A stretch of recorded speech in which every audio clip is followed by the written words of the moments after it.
Olá, fera, tudo bom? Estamos começando hoje o nosso quadro De Frente com a Profissão. Não poderia começar diferente, né? Tinha que realmente começar com um amigo meu, tá bom? Rodrigo Miranda, tá? Ex-companheiro meu, trabalhou, tá? Deu aula comigo no meu curso de isoladas. E hoje é engenheiro, tá? Da Petrobras, nada mais, nada menos que engenheiro da Petrobras, o sonho de consumo de vários de vocês. Tá bom? Então eu resolvi trazê-lo aqui, tá? Para ele esclarecer algumas dúvidas mediante ao mercado, como foi que ele imaginou, tá? Qual a ideia dele quando escolher por que Petrobras, tá bom? Então, nesses minutos que vão seguir, a gente vai tentar debater um pouco sobre esse tema. Então, Miranda, fique à vontade, se Valeu, apresente. bem-vindo aí, obrigado por ter convidado aí a participar do quadro. Muitas pessoas perguntam, né, como é que aconteceu isso de trabalhar como engenheiro de petróleo, né, que é o que eu estou fazendo hoje em dia. E, na verdade, eu fiz engenharia eletrônica, né, na UFPE. Trabalhei um tempo como professor, como o César falou, inclusive dando aula com ele aqui no curso. E depois surgiu a vontade de mudar de áreas e fazer alguma coisa diferente. Ele estava chateado comigo. Sabe, a gente discutia muito, ele disse, pô, tem que mudar, tem que sair, tem que ir para algo melhor. E aí, bem, eu estou trabalhando agora como engenheiro de petróleo. É um trabalho muito gratificante, muito desafiador, com muitas novidades e estou gostando bastante. Eu digo aí que quem quiser uma profissão desafiadora vai se sentir bem trabalhando como engenheiro de petróleo. Siga um pouco mais, me fala um pouco mais sobre a atuação do engenheiro de petróleo. O que é, onde é que ele atua? Faça um resumo. Então, o engenheiro de petróleo, ele atua basicamente em toda a cadeia de produção do petróleo, desde a perfuração, né, a construção dos poços, a avaliação. Após a perfuração do poço, você tem que avaliar para ver se ele vai ser um bom produtor ou não. Em toda a vida produtiva do poço, você tem que intervir periodicamente para fazer manutenção no poço, para manter a vida produtiva dele. O engenheiro de petróleo ele participa também do planejamento de quantos poços e a localização dos poços que vão ser construídos numa determinada área, num determinado campo, de forma a você conseguir a melhor drenagem daquele óleo ao longo da vida produtiva do campo. E também da parte de produção, né, que é controlar o volume produzido com o passar dos anos em determinadas áreas. E em todas essas áreas aí, o engenheiro de petróleo ele atua tanto no projeto, né, mais, vamos dizer assim, um trabalho mais de escritório, de planejamento, quanto na parte de execução, que é um trabalho mais no campo, um trabalho mais do dia a dia. Além de trabalhar também em pesquisa, né? Existem vários centros de pesquisa e tem muitos engenheiros de petróleo que trabalham também nessa Há um investimento nessa área? Existe. É uma área promissora também? Existe um investimento grande nessa área porque o petróleo está ficando cada vez mais caro, cada vez mais escasso à medida que a gente vai produzindo, porque não é um bem renovável a curto prazo, né? E todas as companhias estão nessa sintonia de tentar aproveitar esse bem da melhor forma possível, da forma mais economicamente viável possível. Tua área, hoje tu atua mais onde? Eu estou trabalhando mais na parte de perfuração e avaliação dos poços. Né? Então, eu fico alternando entre um trabalho no campo, trabalho embarcado, e em determinados períodos eu passo um tempo no escritório também, começando a ver agora essa parte de projeto e essa parte mais de planejamento também. Uma pergunta assim, um pouco chata, mas financeiramente é algo que é rentável? Porque hoje o Fera, Rodrigo, ele tá muito preocupado com isso. Infelizmente, existe o sonho de ser engenheiro, tudo, mas existe aquele lado financeiro que ele sempre me pergunta, e aí, César, E aí eu queria ver como é. Nada de cifras, não fale em cifras. Não, tranquilo. Essa parte, a remuneração, ela é boa, muito boa, eu diria, para a referência das outras engenharias que nós temos no Brasil, por um simples motivo. Nós temos muitas empresas estrangeiras operando na área, inclusive no Brasil. Então, eu diria que a referência do salário, ele segue meio que um padrão internacional. Então, o engenheiro de petróleo, ele tem essa vantagem em relação aos outros engenheiros por ter essa referência internacional, né? Então, em termos de remuneração, é bom. Há uma importação dessa mão de obra nossa para uma exportação, né, dessa mão de obra nossa para outros países? Eu diria assim, não há, digamos, um movimento de exportação, porque existem muitos países aí que têm uma cultura já de formar seus profissionais em engenharia de petróleo. Mas eu diria que existe oportunidade. Eu tenho colegas que começaram trabalhando aqui no Brasil e agora estão trabalhando aí mundo afora com essa experiência adquirida aqui no Brasil. E, inclusive, estão ganhando muito mais do que ganhavam aqui no Brasil. Isso é novidade, né? Como se não ganhasse mais fora. Bom, uma outra pergunta aqui. Se hoje um fera quiser fazer, tá, alguma engenharia, aqui em Pernambuco não existe curso para a área de engenharia de petróleo.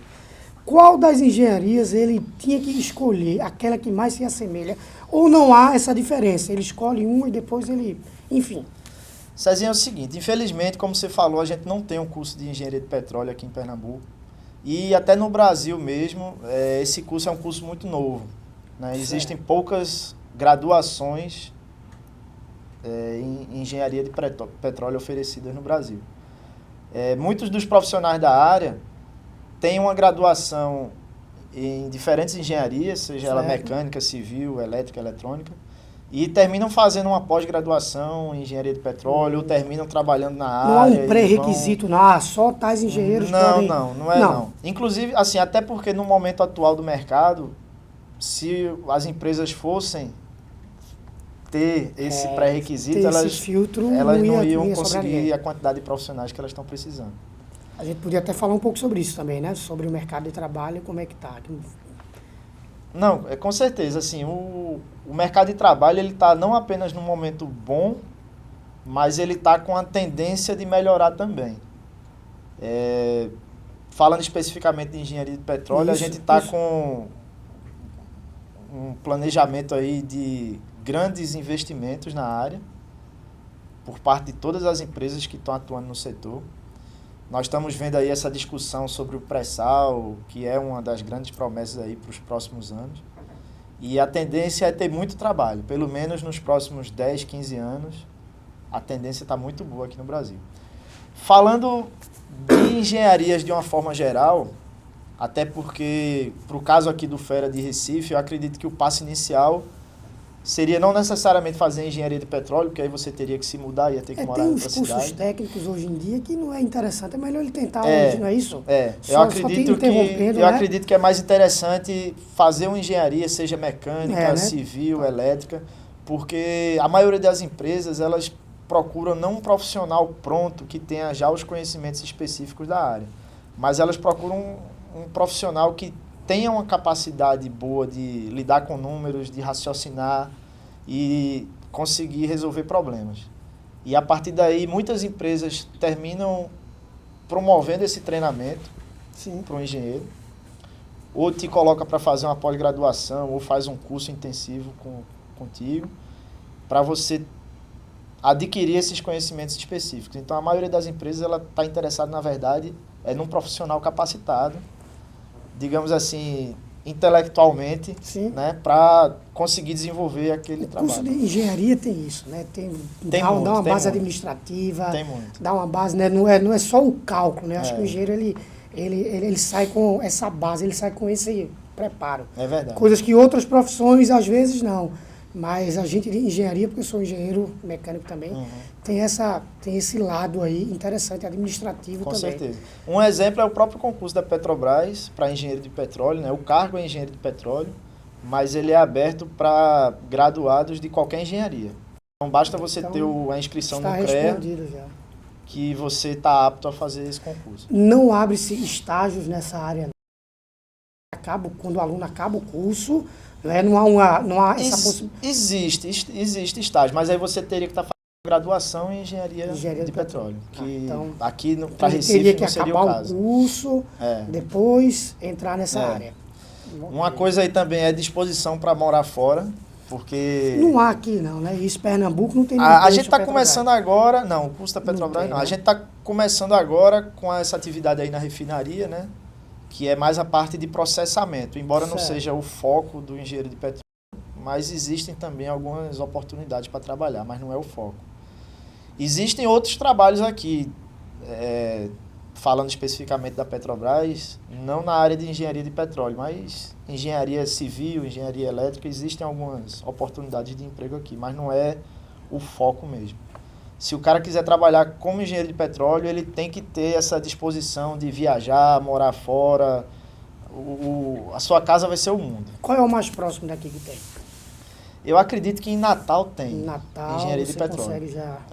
Natal, ele Natal tem uma cultura maior de petróleo, eles já têm produção de petróleo lá há 30 anos. Então, lá na UFRN, se eu não estou enganado, já é oferecida a graduação em engenharia de petróleo. Tá vendo? Pós-graduação, eu tenho certeza que já tem. Lá. Bom, essa semana, acredito eu que faz uns 15 dias, eu acho. Não sei a data que a entrevista vai ao ar, mas teve uma certa reportagem onde tinha um quadro comparativo falando sobre China, Brasil, Japão, um quadro de engenharia, que tinha uma certa defasagem. Aí eu li rapidamente, mas não foquei, porque aquele aula, eu não foquei legal. E aí, você tem aula? Isso aí que você está comentando, eu vi. Né? Isso aí que você está comentando foi um documento elaborado pela CNI, que é a Confederação Nacional das Indústrias. É isso mesmo, foi isso mesmo. E eles fazem um mapa estratégico 2013 e 2022, né? Eles cobrem esse período aí de 9 anos, os próximos 9 anos. E esse documento é meio que uma demanda que eles fazem ao governo federal, atitudes ou investimentos para que a atividade industrial no Brasil possa crescer com a velocidade que a economia demanda. Então, eles apontam algumas dificuldades, algumas fragilidades, digamos assim, e como o governo deve intervir para tentar corrigir isso. Então, eles apontam alguns dados interessantes. Por exemplo, atualmente, só 5% dos graduandos do Brasil se formam em engenharia. Então, assim, para um país que está crescendo a velocidade que o Brasil está crescendo e para a velocidade que a gente quer crescer, a quantidade de engenheiros teria que ser bem maior. E aí eles fazem esse quadro comparativo com outros países, só para a gente ter uma ideia. A cada 10 mil habitantes, o Brasil hoje tem 2 engenheiros. Se a gente comparar com o Japão, para cada 10 mil habitantes, eles têm 10 engenheiros, ou seja, 5 vezes mais que a gente. A China tem 13,4 engenheiros para cada 10 mil habitantes. Então... defasagem absurda. A gente, assim, está com uma demanda muito grande de profissionais de engenharia e nós não estamos conseguindo formar a quantidade de engenheiros que o país está precisando. Então, está havendo uma demanda muito grande. Quem tiver interesse, quem tiver aptidão de trabalhar nessa área, para os próximos anos aí, vai encontrar um mercado de trabalho bem favorável. Tinha algo que eles falavam lá, criticando, porque eles não estão saindo preparados também, né? Tinha aqui, a matemática. Tem. Nesse mesmo documento do CNI, eles apontam a necessidade de um ensino mais eficiente de matemática. Porque, às vezes, o camarada tem um diploma de engenheiro, mas não tem, infelizmente, as aptidões, não desenvolveu as habilidades necessárias que ele deveria ter desenvolvido no curso de engenharia. Aquele vai empurrando com a barriga, né? Tá vendo aí, Mac? Tá vendo aí nosso Enem, com essa prova maravilhosa, matemática com nível, né, altíssimo? Abra o olho aí. Continue. É só porque eu quis dar uma parada, dar a minha cutucada, porque eu preciso dar a minha cutucada. Então, assim, além desse documento aí da CNI, tem algumas pesquisas bem interessantes. Eu estava lendo no jornal um dia desse, de uma empresa dessas de recursos humanos, e eles fizeram um levantamento que 68% das empresas do Brasil apontaram, assim, que participaram da pesquisa, né, apontaram que encontram dificuldades de recrutar profissionais que atendam às necessidades do cargo. Então, na maioria das vezes, você tem profissionais que têm um diploma, têm os cursos lá necessários para o cargo, mas muitas vezes não tem aquelas outras competências Habilidade, e habilidades que se espera, como coisas que muitas vezes você não aprende na faculdade, como, por exemplo, inglês ou outra língua, né? Tem muitas outras línguas que estão sendo bem aceitas no mercado hoje em dia, o mandarim é uma delas. Espanhol ajuda bastante também. Então, hoje em dia é básico o engenheiro ter uma fluência em inglês e espanhol, pelo menos. Outra coisa também é a questão da capacidade de se relacionar, né, de trabalhar em equipe. Muitas vezes você vê aquela pessoa que tem notas maravilhosas no currículo lá da faculdade, né, no histórico, mas ele não tem capacidade de se relacionar, de trabalhar em equipe, é aquele cara mais tímido e tal. Isso aí tem que ser trabalhado também. E o engenheiro precisa trabalhar em equipe. Né? Precisa, com certeza. Inclusive, tem muitas empresas que colocam o engenheiro em cargos de gerência, em cargos administrativos, né? Então, é importantíssimo você ter, obviamente, a noção técnica, mas ajuda bastante se você tiver essa capacidade de liderança, de gestão de pessoas. Isso facilitou muito. Isso aí ajuda bastante. No caso teu, né? Com certeza, com certeza. Tem uma grande interatividade, então isso aí deu uma ajuda isso grande. Conta bastante, me ajuda bastante. Então quer dizer que, mesmo se formando hoje, devido a essas habilidades cobradas, não é garantia de emprego. Não é. Quando a gente diz que o mercado está precisando de engenheiro, está faltando engenheiro, aí muita gente se acomoda, né, de forma errada e pensa, eu vou fazer engenharia, vou pegar meu canudo, vou bater na porta lá daquela empresa e vai aparecer emprego para mim. Então, obviamente, você tem que ter o diferencial. Não basta você fazer seu curso de engenharia, você tem que investir na sua carreira, nas suas competências. Você tem que ter um inglês, tem que ter um espanhol, faça um MBA, faça uma pós-graduação. Não se acomode. Você se capacite e, com certeza, se você for uma pessoa competente, for uma pessoa que tem essa capacidade de se relacionar e tiver seus diferenciais, com certeza você está bem na fita e vai conseguir um emprego bom. Bom, Rodrigo, obrigado. Valeu, cara. Feliz pra caramba. Olha, obrigado você. Esse cara aqui é engenheiro, certo? Esse cara é surfista, esse cara curte a vida, ganha grana, tá? Então você consegue fazer tudo isso, rapaz. Você consegue estudar, ter os seus sonhos plenamente realizados, tá? E ainda curtir, tá? E ainda ter uma vida social, não tem que imaginar que, para ser um excelente profissional, tem que abdicar de família, de esporte, nada disso. Ele faz isso aqui tudo, não é isso, Rodrigo? Com certeza, é isso aí. Então ele curte a vida, trabalha, curte mais do que eu, né? Lógico, ele fica 15 dias trabalhando, 20 dias em casa, aqui, tá? A gente trabalha mais, mas enfim. Filho. Valeu. Valeu. Obrigado. Fera, até a próxima, tá bom? Valeu, boa sorte pra vocês. Tchau, tchau. Falou.